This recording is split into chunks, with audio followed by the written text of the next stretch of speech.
What's up, folks? Here we are reviewing some AP Bio. So,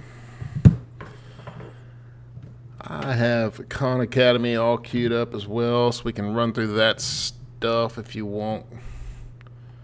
And I can answer specific questions that you might have. All those things. So, what you got? What sort of questions do y'all have this evening?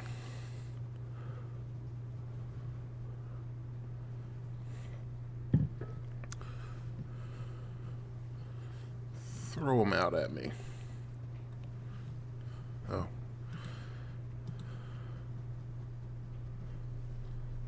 I'm assuming everything's live and that people can hear me, and I'm not just talking to, talking to the distance or something.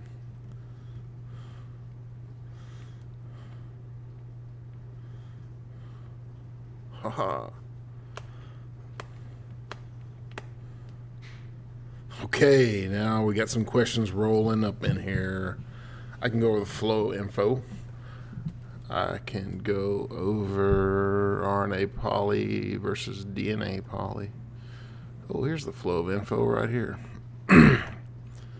So let's look at this. This is also called central dogma. You'll see it called that sometimes. And it's just kind of a way of organizing things. Obviously, DNA can replicate itself. And why would DNA need to replicate itself? DNA needs to replicate itself so that the cell can divide. There's no other reason to have multiple copies of the DNA unless cell division is occurring. And so please make note of that. While I'm in mid-answer, I need to text my family and let them know that I'm streaming. Sorry, I forgot. So that no one strolls in here. Okay. And so that's the only reason that DNA replication would occur. And the next thing that you have is transcription and translation. These two processes, let me see if I can pull up a pen here. This pen works. These two processes, process 1 and process 2, are together part of protein synthesis. And the reason that they happen is to make a protein, right? Transcription is reading the reading the DNA and producing an RNA from that. And transcription happens in the nucleus because remember the DNA never leaves the nucleus, so it has to happen there. And translation then is where that piece of RNA that is made is then translated into a protein or a polypeptide, and that happens on the ribosome, which could be free floating in the cytoplasm or on the endoplasmic reticulum. So this is the general flow. We're not talking about RNA replication in here. We did mention reverse transcription, which has to do with a virus, right? Reverse transcriptase going from RNA to DNA. But this is the general flow of information. If you get this, it's pretty good, right? I mean, obviously all these things have some specificities to them, but you don't want to miss that DNA to RNA is called transcription, right? You want to make sure you just have this. If you look up genetic information flow, there's pictures like this everywhere, except those don't have RNA replication marked out in several different colors. So RNA poly versus DNA poly, they tell you what they do, right? And so DNA polymerase, what is DNA? It's a polymer. It's made up of a bunch of nucleotides. So DNA polymerase is making more DNA. It is a part of replication, right? And it's going out and getting A's, T's, C's, and G's and making the complementary strands using that. RNA polymerase is making more RNA. Why would it do that? Which process is making RNA? Transcription, right? And it's going out and getting A's, U's, C's, and G's and adding them to the new complementary strand. So that is the difference. Restriction mapping. We didn't really talk about restriction mapping. Where's that? Where are you seeing that? EPA sites. No, you don't need to know EPA sites. And you don't need to know about restriction mapping. Though, hold on, let's see this biotech here.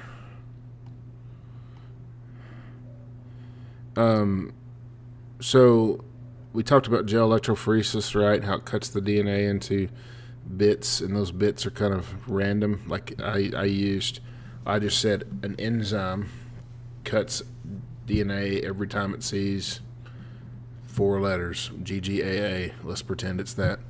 Well, what is the name of the enzyme that does that cutting? It's called a restriction enzyme. And so restriction mapping then is taking those bits of DNA and like drawing a map of the plasmid. We don't have to do that no more. Thankfully, that was a really hard thing that we used to have to do. But thankfully, it's no longer in the exam. And EPA sites are, you don't have to know this, but, it's just this. So this is the initiation complex, right? And here's start codon. And EPA is just 3 different places in the ribosome. You don't have to know it. You just need to know that tRNAs bring amino acids, and they're added to the growing polypeptide. Where are they added? A to the A site. Where's the protein made? P, protein. And where do they exit? E. So that's really all those words mean. I don't know what they actually mean. That's what I pretend that they mean. So restriction map and polymerase chain reaction. All right, let's look at polymerase chain reaction. Polymerase chain reaction. Yes, I can talk about operons. Polymerase chain reaction is just all about making a multiple copies of a single gene, right? And so the way it works is it uses really hot water or hot environment, causes those DNA strands to separate or denature, and then polymerase is added to it, or primers or whatever. You get the idea. That's what this is just polymerase and all that. And it's added to it, making 2 new strands. That thing happens again. Now you have 4 strands. That thing happens again. Now you have, how many ever that is. Well, this is 8. And then you could just keep going. That's what 2 to the end. The purpose of PCR is to make lots of copies of DNA. Operons. Yes, I can do operons. Okay. Here's an operon. So operon is a regulatory sequence. Regulatory sequence. Where is it found? Only in prokaryotes. Oh, there it is right there. Found only in prokaryotes. And they are coordinately regulated. Basically what that means is they're all working together, right? And in this lac operon, there are 3 genes associated with that, lac Z, lac Y, lac A. Here's the promoter region. This is where RNA polymerase is going to bind. Why would RNA polymerase bind? To make an RNA. Why would you make an RNA? To make proteins, right? So this is part of transcription translation. It's regulating the expression of the gene. Remember what gene expression is making the protein. So if you're regulating the expression, you're keeping that expression, that protein from being made. And so an operon then is this system that only controls the expression of the gene in certain circumstances.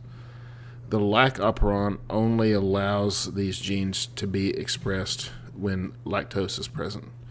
And what we learned later, when lactose is present and glucose is absent, right?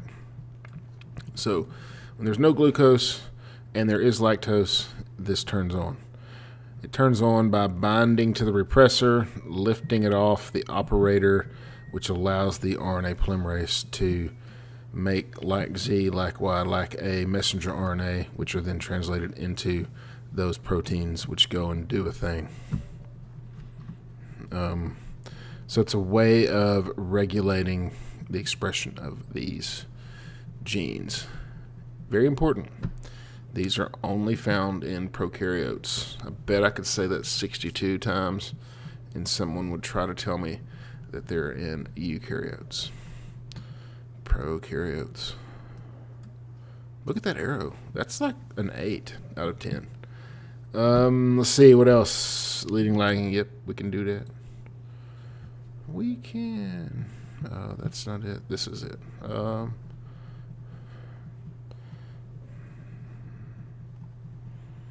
Yeah, this works. Okay. That arrow right there is a 9, but this one's like a 4. Okay. Those circles are perfect. How did it? I must have drew those with the program. Sorry, getting confused. All right, so this is DNA replication. This is what you call the replication fork. Why is it called that? Well, just because it looks like a fork. You know, it's like a fork. You can't see my hand. They're like a fork, right? And so it's just there, all right?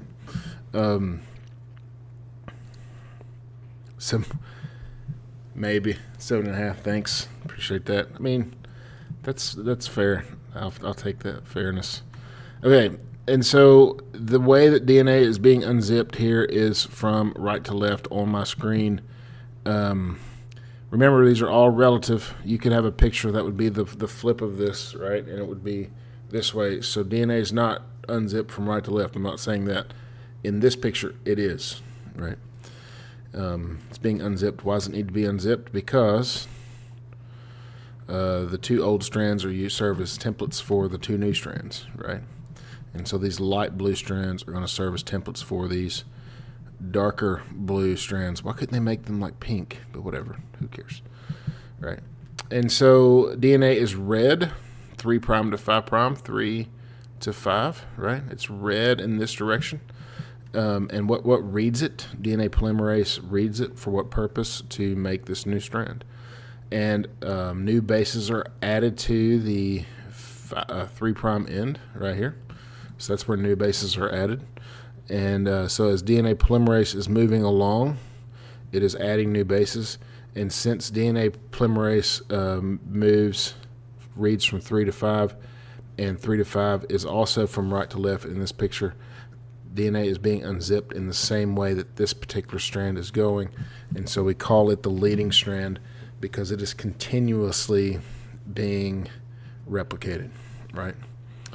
Well, this other strand, notice, is 5 to 3. And so it can't go from right to left on this picture. It has to go in the opposite direction.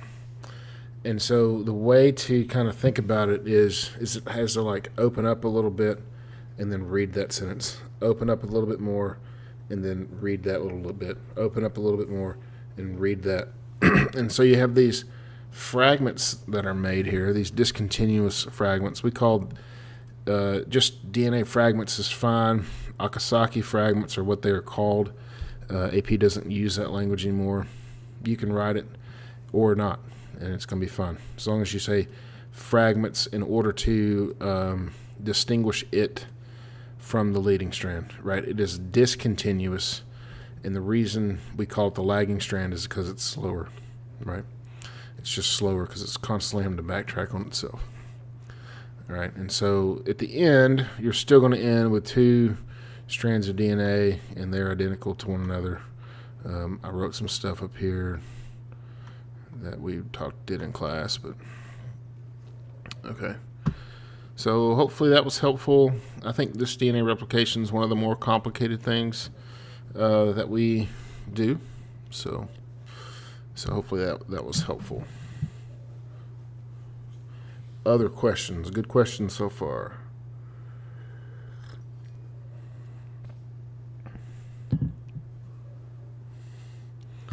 Or I can sit here and solve my brand new cube. I haven't showed it off. It's like uptown. This is a really nice cube. My mom got it for me for Christmas.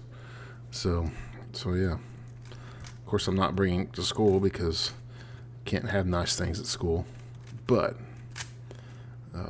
it's a nice cube.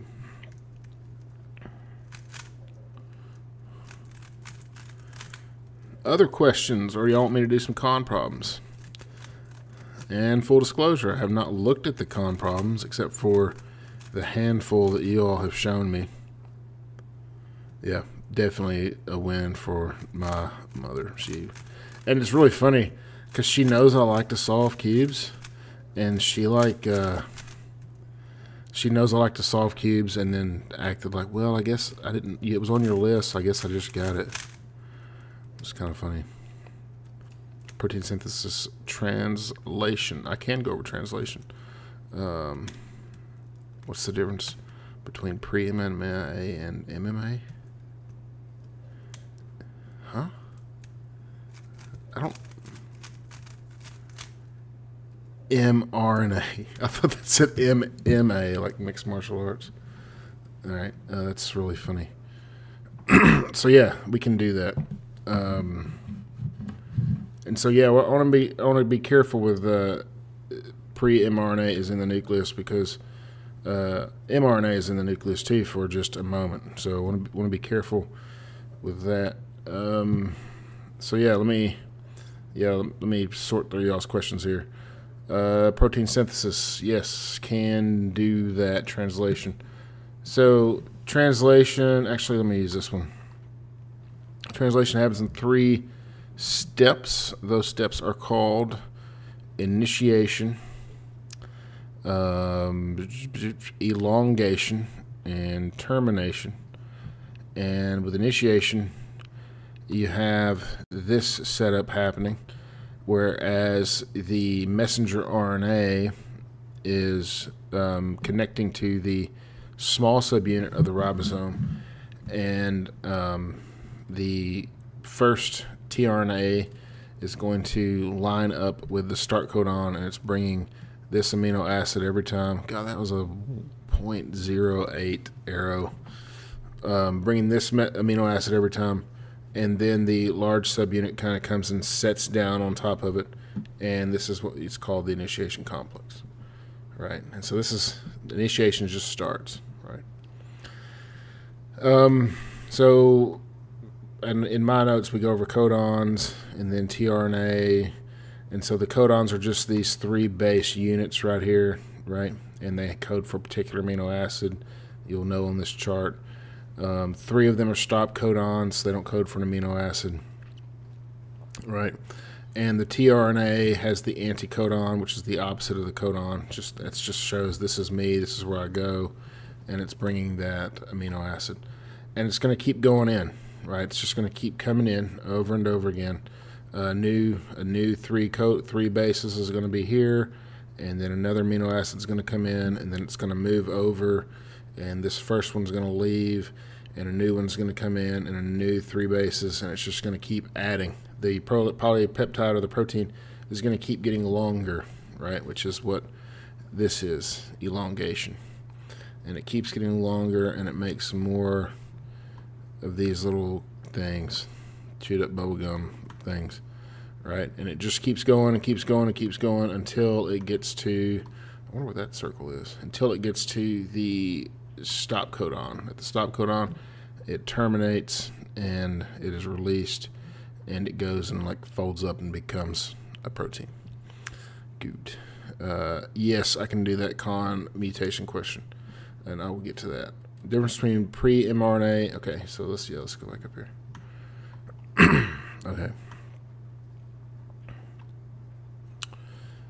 Okay, so the pre-mRNA is right after translation, or transcription, excuse me.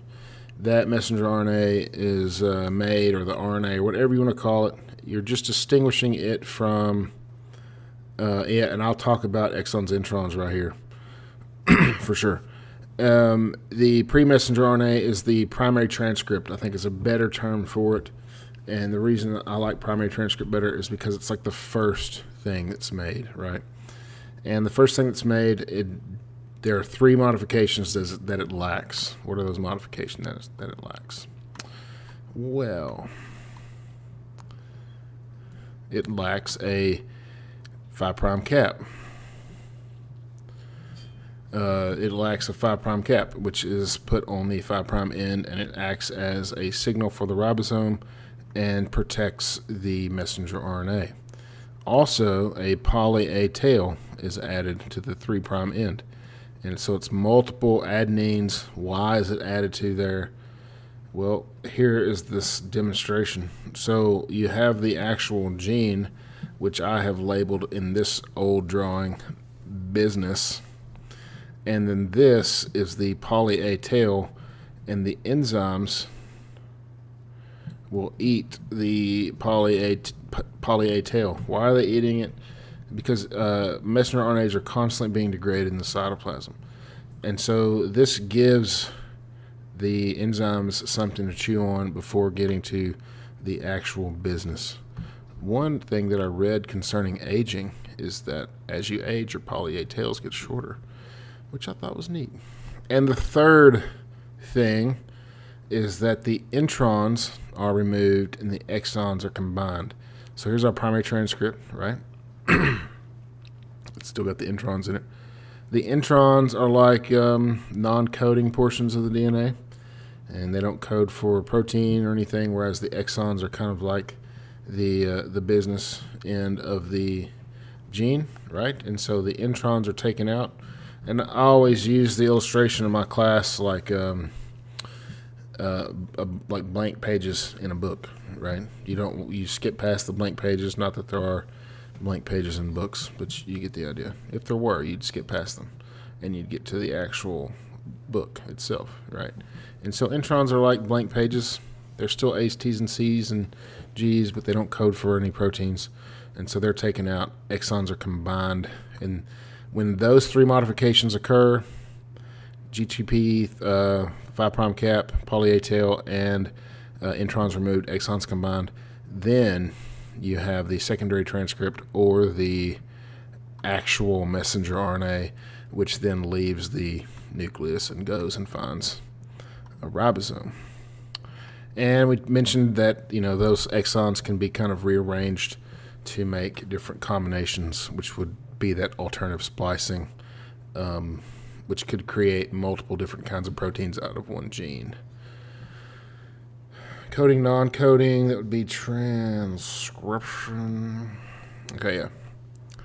So the non-coding, transcription, it is using the DNA to make an RNA, but it's only going to use one of those strands, right? And the strand that it uses is called the template strand or the non-coding strand. Why is it called non-coding? I think I looked it up and I've already forgotten. That's how unimportant it is. I think it's called non-coding because the coding strand, which is the other one, is very similar looking to the actual RNA, except for the U's and T's, obviously. But non-coding and template strand, which is what the RNA is actually made from, are the same thing. So yeah, exons, introns got that.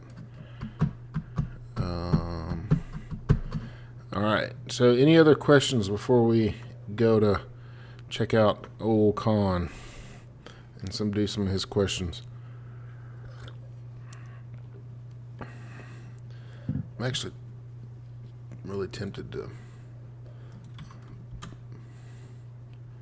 ask ChatGPT real quick. See what it says.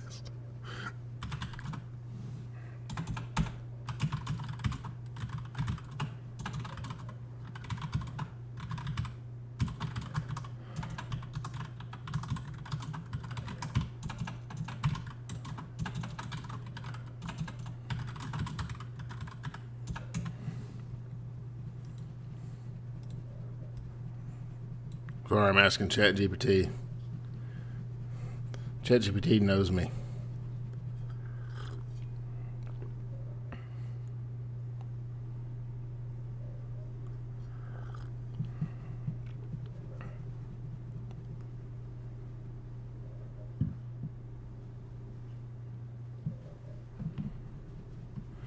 Yeah, and it's because the RNA will have the same sequence as the coding strand, except for the U serial. Yeah. And it's because terms coding and non-coding are historical. Interested. Science doesn't like to get rid of things very easily, even though it wants to claim that it does. It struggles with letting go of the past, just like all large institutions. But template strand is a much better term. All right, well, let's then look at some con. Got somebody knocking on my front door. Yes, Earl Grey for sure. Hold on one second.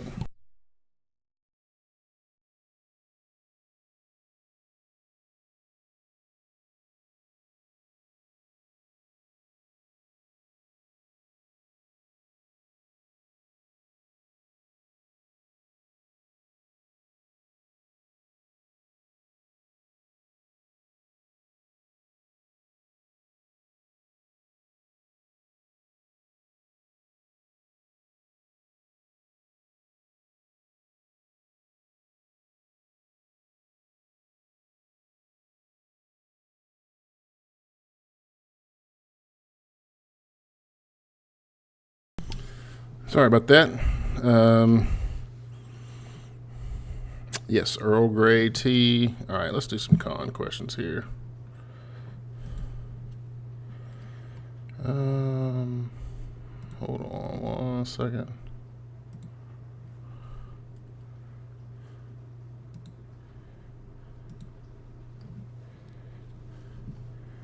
So which mutation question was it that you wanted to do?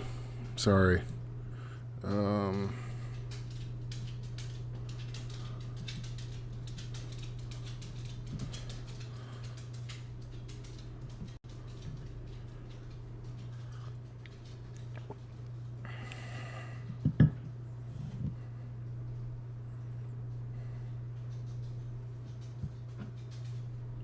I feel like we did this in class together, and now I don't remember it. Or not together, but you showed it to me. I did. I just disappeared out of thin air. It was my daughter knocking on our own front door.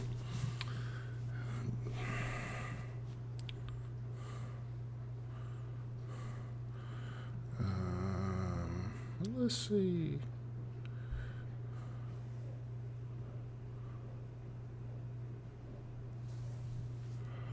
Code on.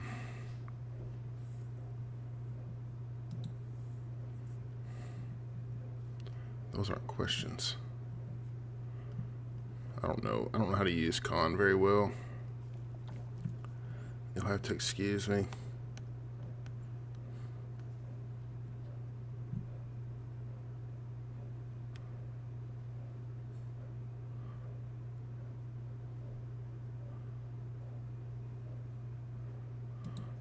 I'm just clicking the practice, I guess. Is that right?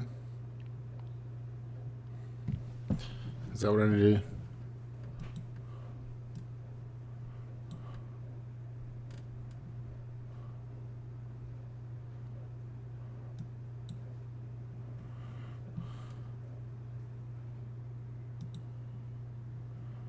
I remember what you're talking about now.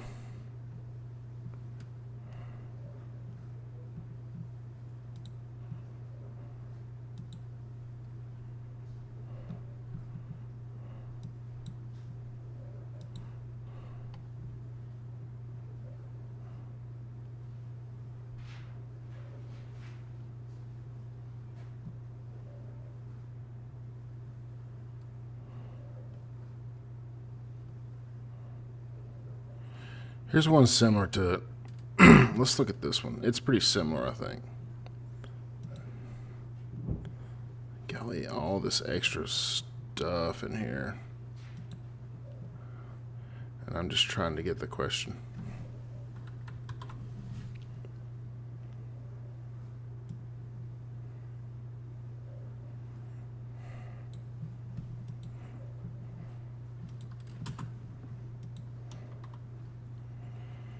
Okay.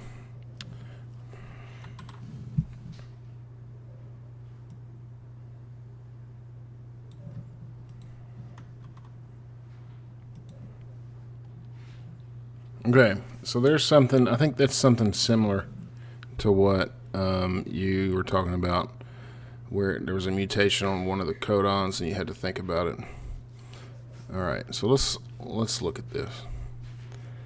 If the following DNA sequence represents a portion of the non-template coding strand. Okay, so here's this language that you guys need to be able to parse through, right? And so if this is the non-template, it's the opposite of the template, and it's the coding strand, and so the RNA is going to look just like this, except take the T's out and put U's, right? Just think about that. All right. The gene's reading frame is indicated by space. These codes, blah, blah, blah. Given the codon table above, what would be the following effect of mutation that inserts a G at the beginning of the hedgehog sequence of DNA? Okay. So if it inserts a G right here, that arrow was like a 2. Okay, so first of all, what's going to happen under normal circumstances? Well, under normal circumstances, again, this is the coding strand or the non-template strand, and so our RNA is going to be CUG, right? Because if this is the non-template strand, then the template strand is going to be GAC, which is going to make the complementary RNA would be CUG, right?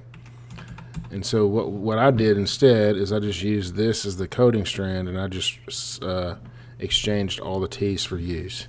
And so CUG codes for the amino acid leucine, right?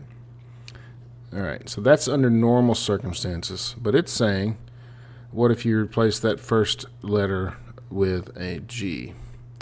Well, if you replace the first letter with a G, you're going to have a mutation that inserts G at the beginning of the sonic hedgehog sequence. So it'd be GUG, and so GUG is valine, and so the mutation here then, valine, right? And so the problem is if there's a mutation, you're going to get a valine instead of a leucine. So let's go find that. Okay, so just by skimming the answers, I can see Lu Ala, Lu Val. So I know that these two are out, right? Because they don't even have the correct amino acids. And your temptation might then be, well, let me go see what Ala would be. Don't, just stop. And so now let's make C or D match what we already know. The first amino acid in the sequence would change from a leucine to a valine, and subsequent amino acids would also change. They wouldn't also change because this is a substitution, not a frame shift, right? If it was a frame shift, everything would shift, right? Wait just a minute. I just about missed that one. This isn't a substitution. It is an insertion.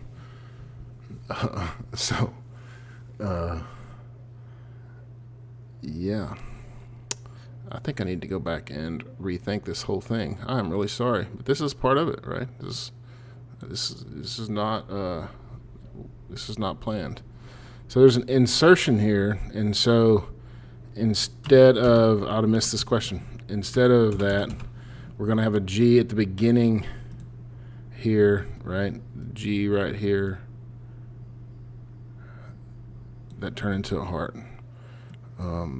G right here, and so that's going to be GCU, which instead of leucine, we're going to have GCU is going to be alanine. And everything's going to shift over because it's an insertion. So the subsequent amino acids would also change. A is the correct answer. Caught myself on that one. Any questions about that one? Because I had to catch myself with the wrong answer. First of all, let me go click the con and get the satisfying correct answer. Buzz. I did do that. Okay, so any questions about that one? That one was difficult. Only difficult because I did not read correctly, which is funny because when Ava brought me the question that she showed me in class, I would have missed that one also for not reading. I'm a lazy test taker. What do I say?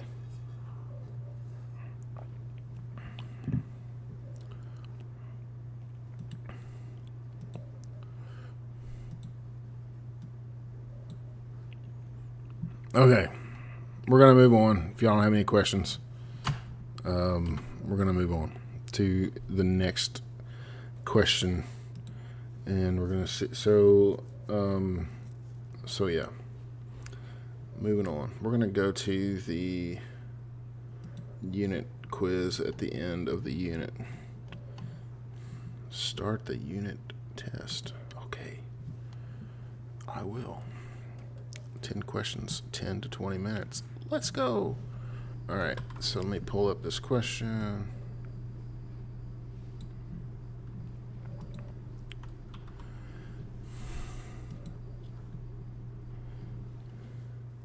Okay. Which of the following best describes how genetic information in a retrovirus is eventually translated into proteins? Okay.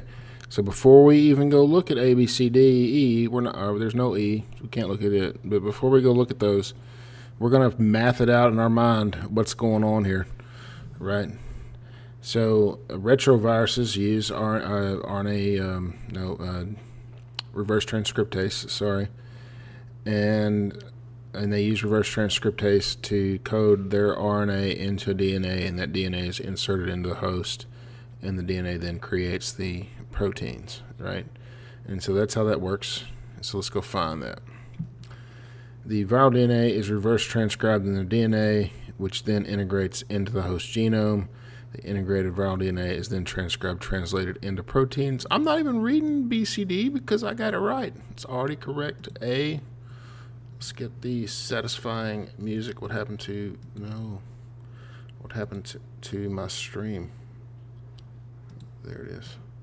Let's get the satisfying music. All right, so that one was correct. Any questions on that one? That's just content, straight up and down content. That's all that one was. All right.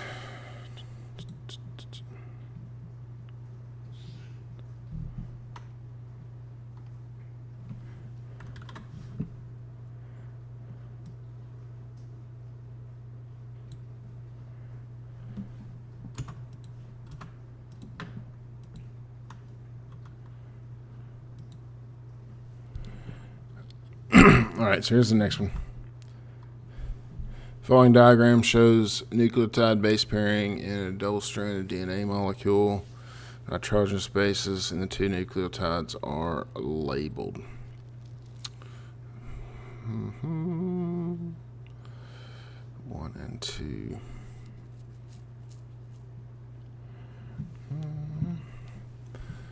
I'm forgetting.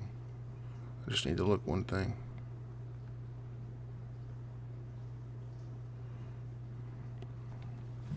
Sometimes I forget. Are purines double ringed or pyrimidines? Okay.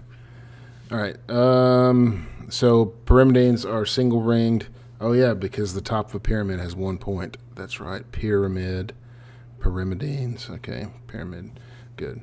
So nitrogenous base 1 is a pyrimidine, while nitrogenous base 2 is a purine. I'm not even looking at the other three. Again, A is the correct answer. Any questions on that one?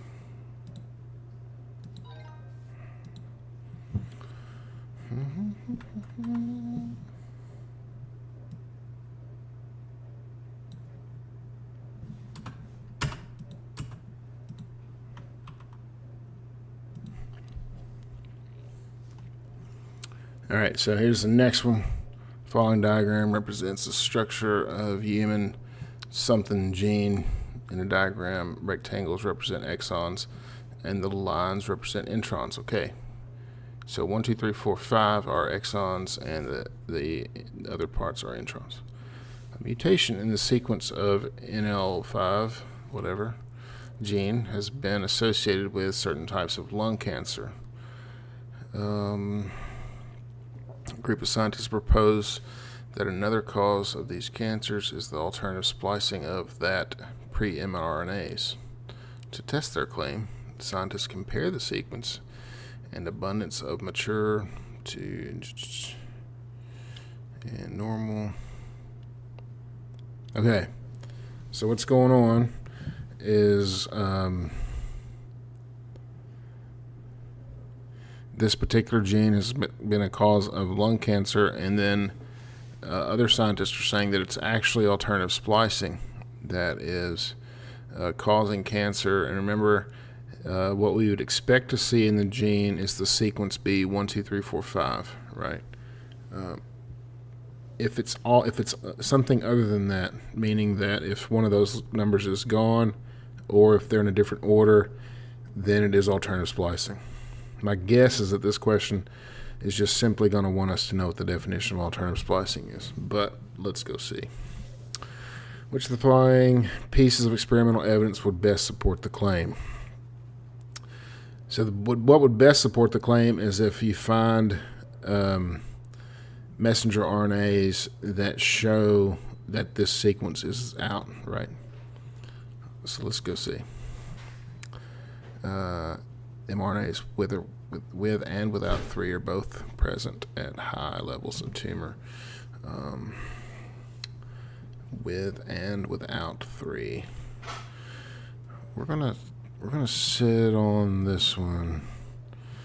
With intron 4 are more common in tumors, because introns aren't expressed. Without 2 are more common in tumors. With those with 2,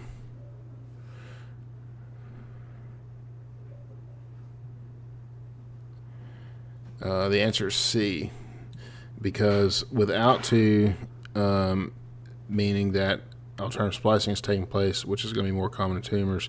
If it has 2 in it, then it's normal. That's a better answer than A. This has something to do with poly A tail, which has nothing to do with it. C is the correct answer. All right. Moving on. I'm just going to kind of move through these. If you have questions, please stop, and we will look at it together. Ooh, this one looks like a hoot. These questions are actually very good. I think they're appropriately scaled, and I think that they also test the material pretty well, causing you to have to apply things and think through them. Scientist constructs a recombinant bacterial plasmid that contains gene conferring resistance to the antibiotic tetracycline. Okay, so let's go back. Constructs a recombinant bacterial plasmid. Okay, so there's some words there. Recombinant means that something has been changed, right? Bacterial plasmid, remember the extra pieces of DNA that can be given to bacteria or introduced to them in order to change them. And so a scientist has constructed this recombinant plasmid, so it's engineered, genetic engineering. And the thing that the plasmid does, the trick that it teaches bacteria, is it gives them tetracycline resistance. Okay, so I had to kind of parse all that. It's a lot of words. There are a lot of big words. All right, the scientist transforms, key word here, right? Transformation, changes them. Cultures of E. coli bacteria. E. coli is completely unimportant here. With the recombinant plasmid, then incubates the cultures overnight on plates containing media without tetracycline, so without the antibiotic, and with tetracycline, right? Assuming the transformation protocol was successful, which of the following predicts the bacterial growth pattern expected after the incubation period? So let's not go down there and look. Let's talk about it first. If these bacteria were indeed changed, then we would expect them to grow on both the plates without the tetracycline and the plates with. The presence of the antibiotic would not deter their growth, and so we expect to see high without, and because they're making a distinction here. Oh yeah, because not all the bacteria are going to take it up, right? Not all the bacteria are going to take it up, but some of them will. And so we'll probably see a high growth without and then some with. That's where I'm at. That is the only one of these that makes sense. If you want me to walk, A is the correct answer, I believe. We can walk through these and see why they're wrong. Assuming it's successful, right? B does not assume it's successful. C, why wouldn't they grow on the one without? And this is kind of reverse of what we'd expect. D. I'm going with A is my best answer, though D is a good distractor. A, best answer. All right then. This is a short question. Let's see.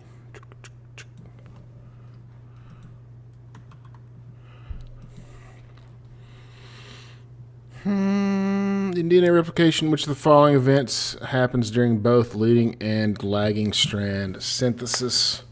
There's a lot of things that happen during leading and lagging strand synthesis. So let's look. Topoisomerase. Sorry, hold on.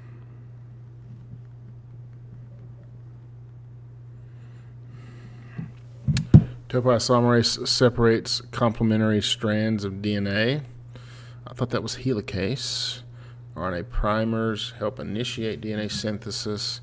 That does happen on both strands. I'm going with B, but because I'm curious, I'm going to read C and D, especially because this one's short. Polymerase synthesizes a single continuous. Nope, that doesn't happen. Ligase joins together. Nope. It is B. It is B. It is B. And I did that thing again. Where'd my stream go? There it is.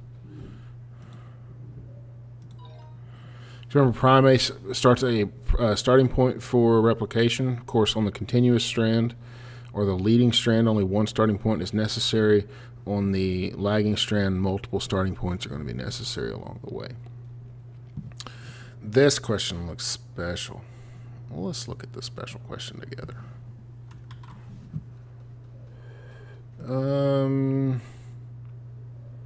Yeah, this was extra special.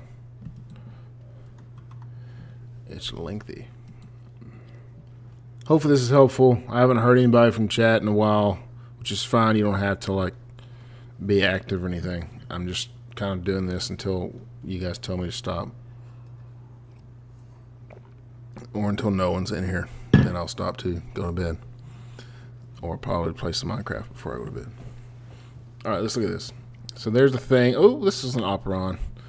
The lac operon of E. coli is, look at that, coordinately controlled. Man, they love those words.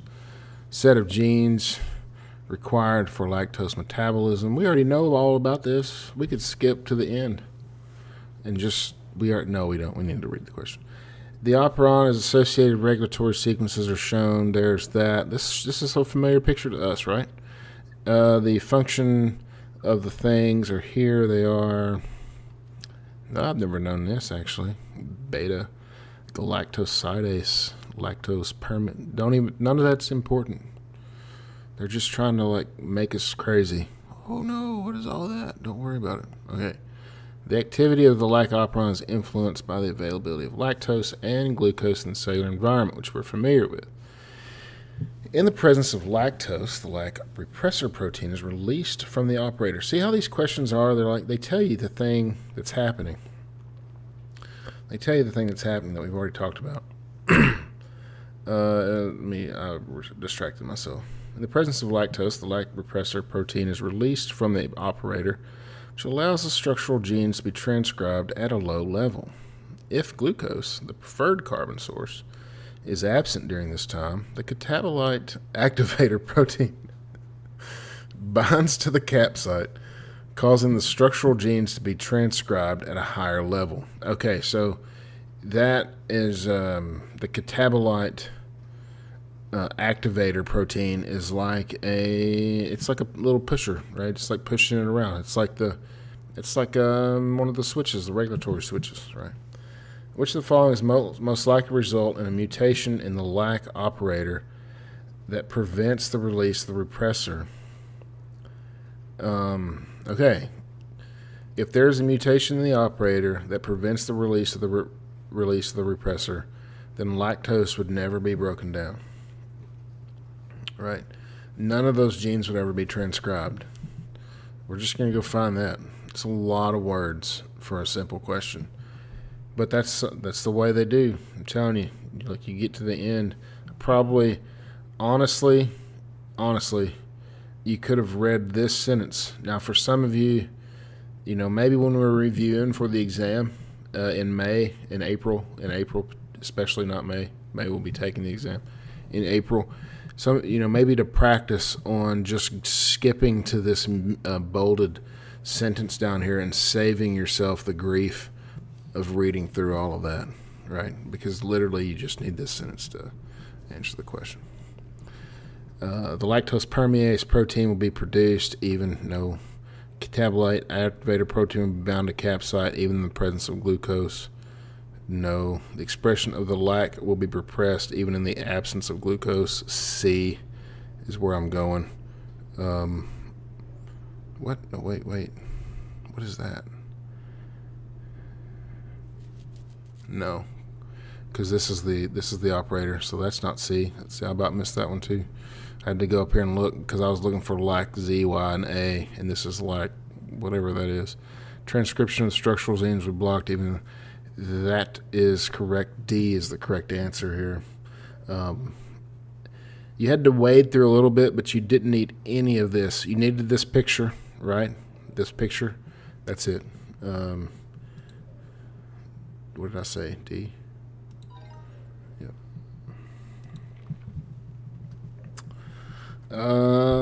This is a question we just had, I believe. Yeah, this is the one on the mutation, so I'm going to skip it. Actually, get it right. All right, here's a good question. This is a good question, actually. Ooh, I love this question, actually. This is a special. I think this question might be a revisit for us here. Not a revisit, but we've had one like it, I know. Feline panleukopenia is a highly contagious and often fatal disease seen in both wild and domestic cats. Infection is caused by the feline panleukopenia virus known as FPLV. I think it's easier to say that than it is to say those letters. The nucleotide composition of the FPLV genome is the following. Okay, let's look at this. It's gonna ask us single, double DNA, RNA. Let's look. It's got T's, so it's DNA, and none of them are complementary. If they were complementary, then G's and C's would be equal, and T's and A would be equal. They're not, so it's single-stranded DNA. That's my final answer. If you have questions about this one, ask. This was the most missed type of question in Unit 1, but we have moved on past Unit 1. But recognize that I may have answered that a little quickly. Because if this was double-stranded, wouldn't you expect to see C's and G's equal, right, and A's and T's equal because they're complementary? But since you don't see that, then I don't even think all these add up to be 100 even, or do they? Maybe they do. Doesn't look like. Yeah, they do. I can't add. But yeah, you get the idea. No questions. Okay, we're moving on.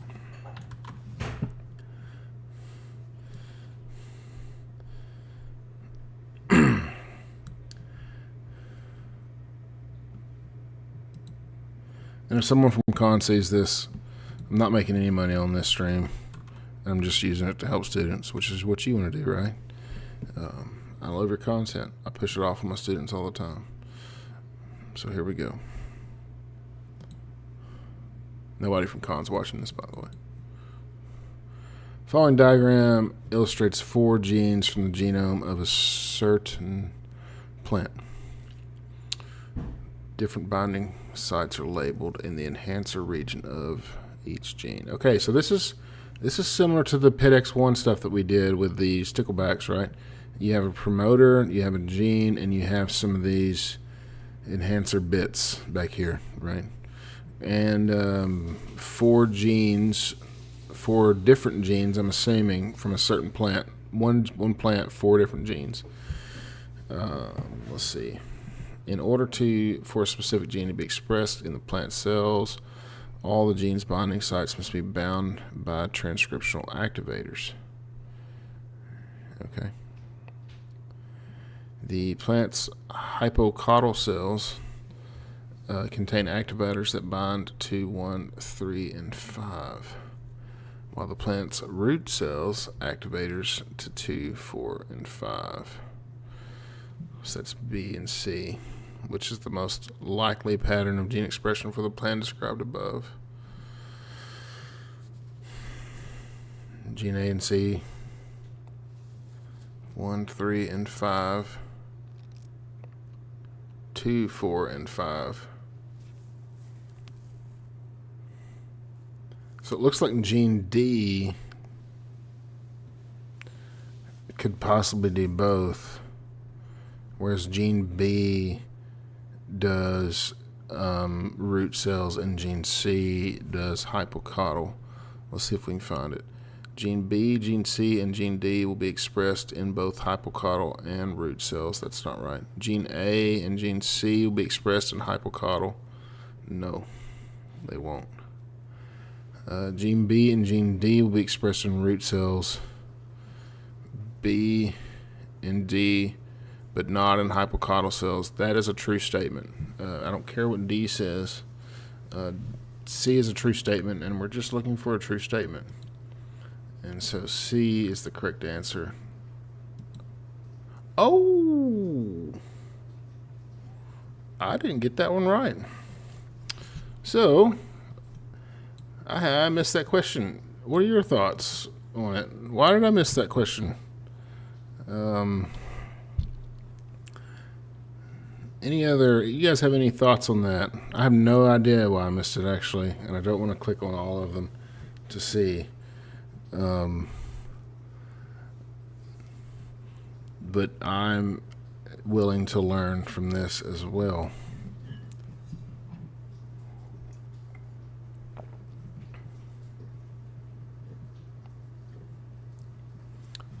I gotta go check something real quick while you guys are thinking about that question.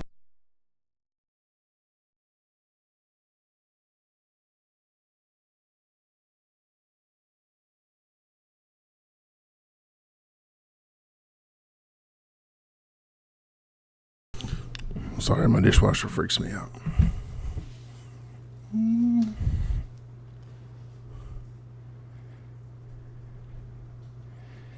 Only D is expressed in both. D is correct too. So why is B wrong? Or why is C wrong? Will Con tell me? Why it's wrong? Let's see. Tell me, Con. Tell me why. I think it's D.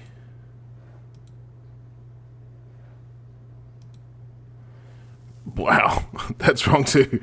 I would have butchered this, by the way.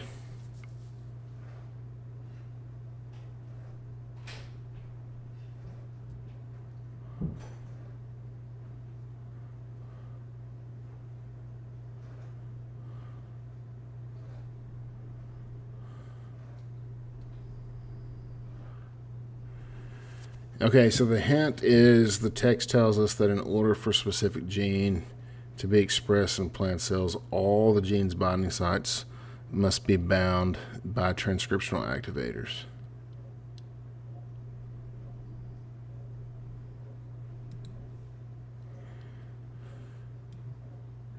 It's a hard question.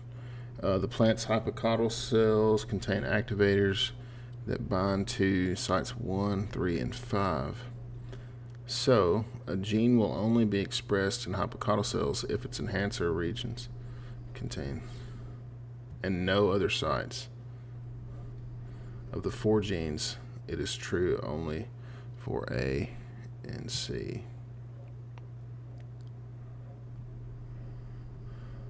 So is A the correct answer?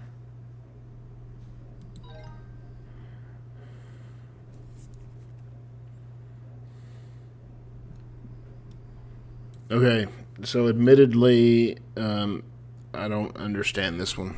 I'm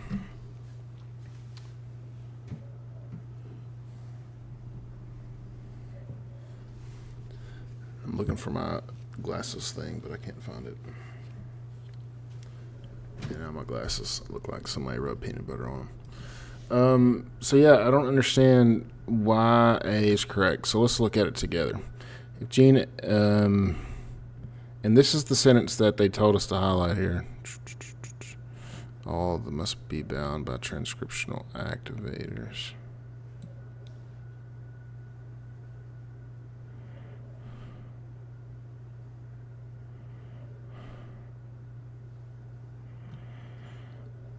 The plant's hypocotyl cells contain activators that bind to. Oh, yeah. Okay, so I get it now. The hypocotyl contain activators that bind to 1, 3, and 5. It's not saying that it has to bind to all 3, but they do bind to those 3. And so it binds to 3 and 5. So A's will do hypocotyl 1, 3, and 5, of course. And so A is the correct answer. None of the other ones are correct. That makes sense, but that is a hard question, admittedly. I would have missed that one. Yes, Alimon, you're correct. The other ones do not bind fully because of that. So yeah, A is the correct answer. Yeah. So yeah, I don't get them all right by any stretch.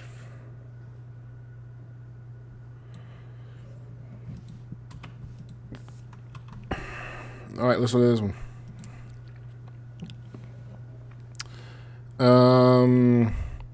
Flavonoid 3' hydroxylase gene influences flower color in common morning glory plants. Researcher collected DNA from common morning glory plants and used DNA sequencing to identify the order of nucleotides in the F3H gene for each plant. Subset of sequencing data which shows 2 plants, blah, blah, blah. Which of the following can be determined from the data. So let's look at the data and let's decide what's going to be determined by this before we go down and look at A, B, C, D. What can be determined?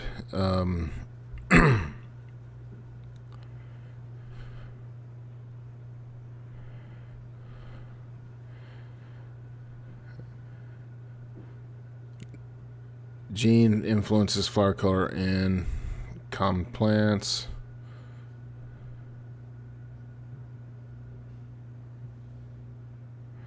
and the sequence of, you can know the sequence of DNA in this gene. You can know the RNA. You can know the amino acids that are made from it. Let's go see. Plant 1 does not produce a functional protein, while plant 2 does. I don't think you can know that. Plant 1 makes more flowers. I don't think you can know that. Plant 1 and plant 2 differ in at least 2 nucleotides. Let's see, 1, 2. You can know that. C is the correct answer. That's kind of a weird question. Now watch me miss this one too. Nope. Hey, I did pretty good. I leveled down in something. Oh well, I think I'm going to be okay. So that was the Unit 6 unit exam. We did several questions together. But I think this is a good time to kind of call it an evening. If you have questions tomorrow, please come in the morning. Obviously, I'll be there around 7:30, normal time. So if you have questions, come on in the room and we can discuss. If you're in 5th period too, please come in. The first period students will benefit from your questions as well. And so yeah. Any questions before we sign off for the evening? Thank you guys. Good questions. Good crew. Could ace it the first try. Aiden Firetop. Well, look, man. Next year you can try this. You can. I'll even go ahead and print your test and write your name on it, and put at the top A and question mark. We'll test that theory. We can do that. So yeah, it's not a hard test. I looked at it today. It's not bad.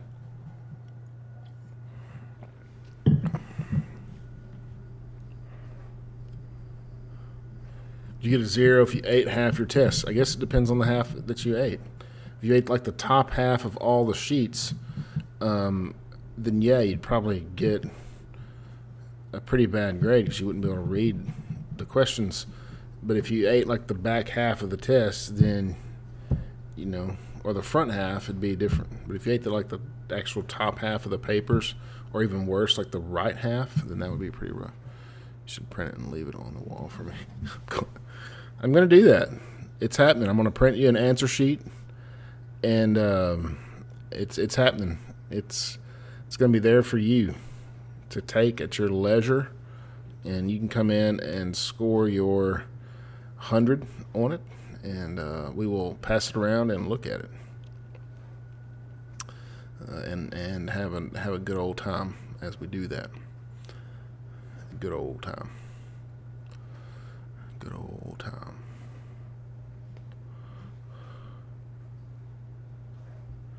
How many multiple choice there are? Yes, I can. There are 15.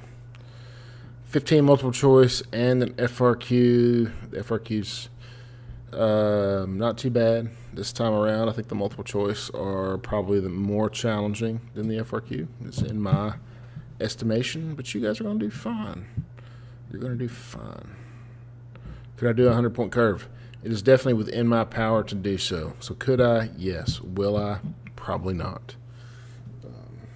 Probably not.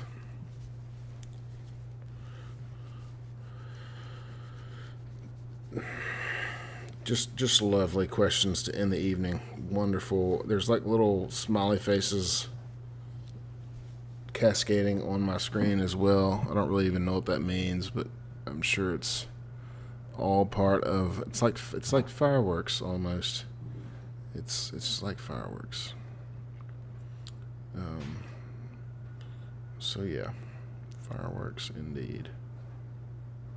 All right, it's been fun. You guys have a good evening, and I will see you in the morning.